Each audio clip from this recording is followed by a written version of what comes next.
Federal judge changes the price of silver with this ruling. A major case happening right now is set to move silver prices in a big way. Look at this. This is from Soto's class actions, and they're showing a huge development from Canada. The Ontario Superior Court has set the stage for a major legal showdown involving, listen to this, Scotiabank, Barclays, Deutsche Bank, HSBC, you catching all this? And UBS. All these banks are accused of manipulating global silver prices for 15 years, from 99 to 2014. This is massive. This case is heating up. A class certification hearing is now scheduled for September 2025, this September, just 2 short months from now. And some of the banks they're already in settlement talks. This thing's moving fast, and it could be approved later this year. That's big news because class action status could open the floodgates for investors' claims across the globe for this. And what does this mean for our price of silver? Well, if investors begin to lose trust in how silver markets have historically been run, we could see a psychological shift. We could see people move towards silver not just as a hedge. We could see people reclaim control from institutional players. That demand spike, that alone could be a short-term catalyst for this price. Look at this. This is from Reuters, and they're showing the macro picture. They're showing July has been a mixed bag, certainly. It's been a mixed bag economically. It's been a mixed bag with inflation cooling slightly. It's been a mixed bag with geopolitical tensions, everything from trade policies to regional conflicts.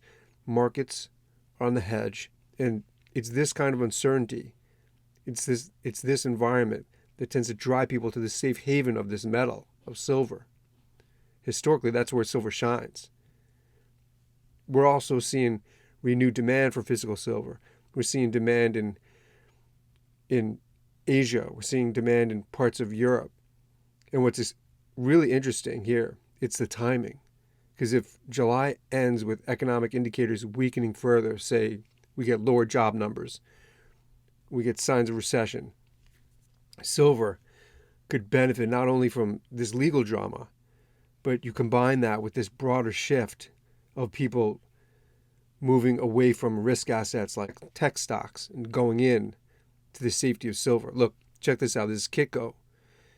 And their analysts have been tracking strong momentum in the silver market, especially among retail.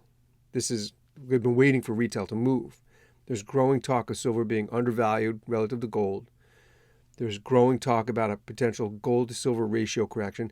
There's growing reports that demand for silver coins and bullion is historically high. This suggests that investors they're not just watching silver, they're stacking it. If this goes through these legal gains, it sparks media attention. It's about the price manipulation. Retail demand could surge even further, especially with distrustful investors. So here's the bottom line. Silver's technical and emotional appeal is aligning at just the right moment. Legal, economic, retail trends continue to converge. We could see a serious breakout before this year's out. This Canadian class action case, it might finally bring accountability, sure, to years of rigging. Many of us have been looking at that. And that's exciting in itself, but it's not just about legal wins. It's about timing, because you pair this with July's economy, right? The economic softening that we're seeing, growing global uncertainty that we're seeing, rising silver demand, and you've got a unique setup for this price, this metal here, to really get some serious movement. Look closely as this plays out and don't miss out.